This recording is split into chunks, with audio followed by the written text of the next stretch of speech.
examine the benefits of a culture-based curriculum. We've already discussed that relating the material that we teach in a class to a student's real-life experiences is the best way to bring the teaching lesson home to them. Now, the culture-based curriculum differs from what we normally see in that all the examples used in class are based on the culture that the curriculum is written for. This differs from a multicultural approach in that we're not trying to embrace every culture that may be represented, but rather the dominant culture. This in turn leads to an environment in the classroom which hopefully stimulates learning in that the students themselves become more interested in what's being taught. Multicultural education, conversely, is where we try to embrace all of the different cultures so that everyone is on a level playing field. It should be remembered that the culture-based curriculums that we see in the United States are dominantly in areas that have a monoculture that can be solely represented. We find them in the Indian reservations, in Alaska, and in Hawaii.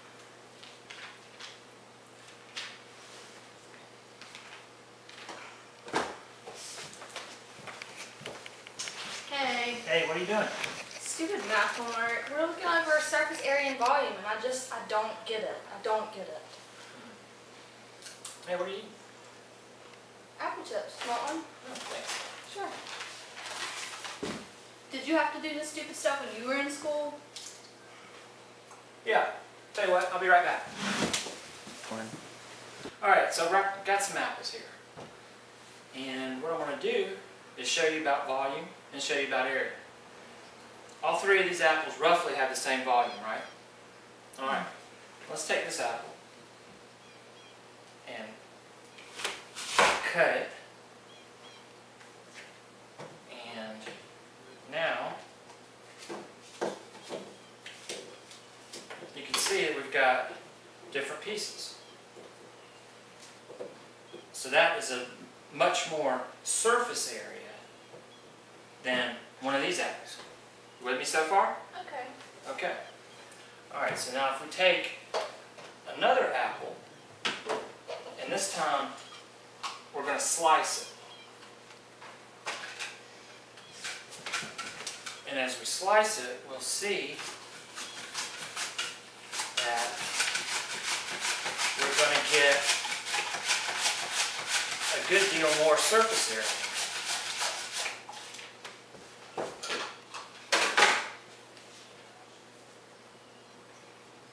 Because there's more pieces. There's more pieces, and there's more area exposed. Now, your good friends at the apple chip factory, they understand this concept. So they're going to take this apple, and they're going to slice it, and then they're going to dry it, which then makes the apple chips. Now, we can take this blade again,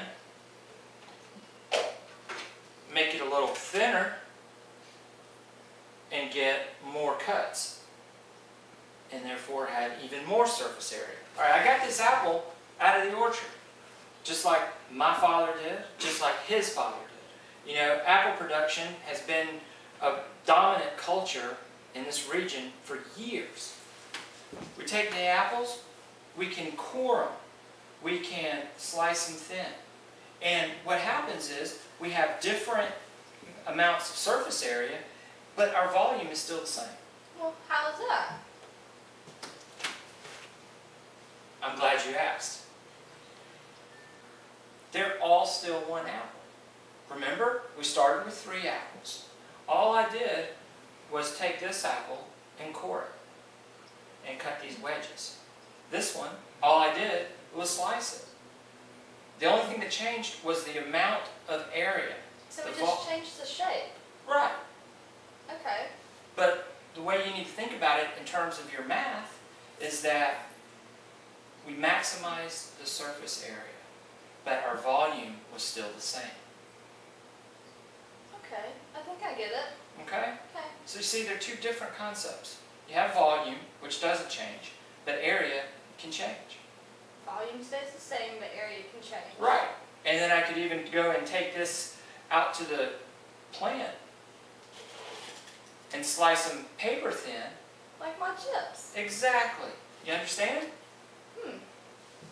Thanks. No problem.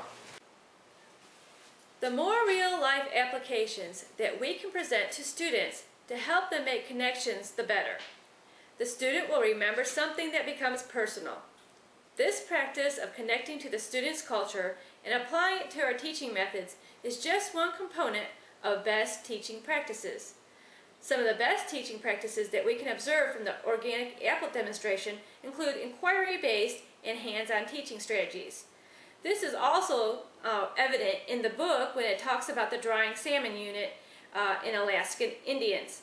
This combination of best teaching practices and culture-based curriculum improves student achievement. Several studies show this improvement. So this concludes our podcast on Chapter 5, Rethinking the Case for Culture-Based Curriculum, from the book Language, Culture, and Community in Teachers' Education by Maria Estela Brisk.